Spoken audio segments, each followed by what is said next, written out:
जादुई नाग की कहानी बहुत समय पहले की बात है। हिमालय की घाटियों के बीच बसा एक सुंदर गांव था जिसका नाम सुखपुर था।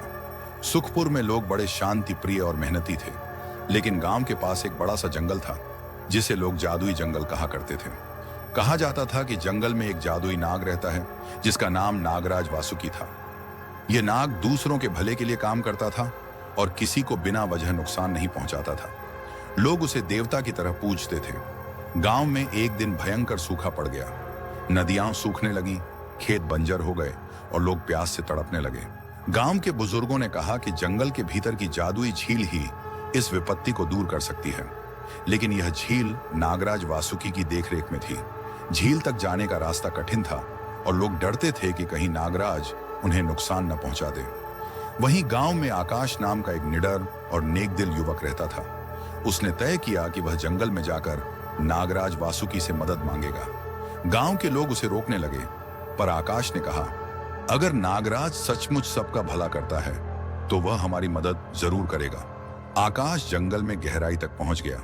रास्ते में उसे कई कठिनाइयों का सामना करना पड़ा, तेज हवाएं, घने अंधकार और अजीब आवाजें, लेकिन वह हिम्मत नहीं हारा। अंततः वह जादुई झील के पास पहुंचा जहां नागराज वासुकी अपने विशाल रूप में दिखाई दिया। उसकी चमकीली सुनहरी त्वचा और विशाल आंखें चंद्रमा की रोशनी में चमक रही थी। नागराज ने गरजते हुए पूछा, मनुष्य, तुम कौन हो और यहां क्यों आए हो? आकाश ने डर के बजाय आदर के साथ कहा, हे नागराज, मैं सुखपुर गांव का एक छोटा सा किसान हूं। हमारा गांव सूखे से पीड़ित है। लोग भूख और प्यास से मर रहे हैं।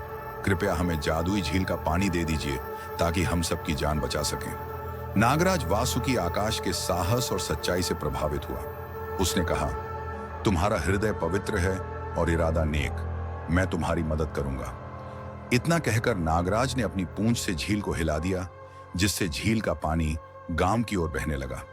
देखते ही देखते गांव के सूखे खेतों और नदियों में पानी भरने लगा। पेड़ पौधों में फिर से हरियाली आ गई और गांव के लोग खुशी से झूम उठे। जब आकाश गांव लौटा और उसने नागराज की कृपा का हाल सुनाया, तो गांव के लोग नागराज वासुकी को देवता मानकर पूजने लगे। नागराज ने वचन दिया कि जब तक गांव के लोग सत्य और अच्छाई के मार्ग पर चलेंगे, वह हमेशा उनकी रक्षा करेगा। उस दिन के बाद सुखपुर कभी भी संकट में नहीं पड़ा।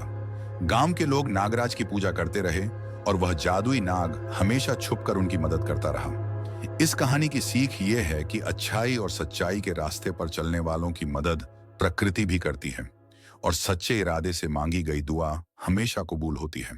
ऐसे ही वीडियो देखने के लिए माइंड फ्यूल मोटिवेशन चैनल को सब्सक्राइब और दोस्तों में शेयर करना ना भूलें।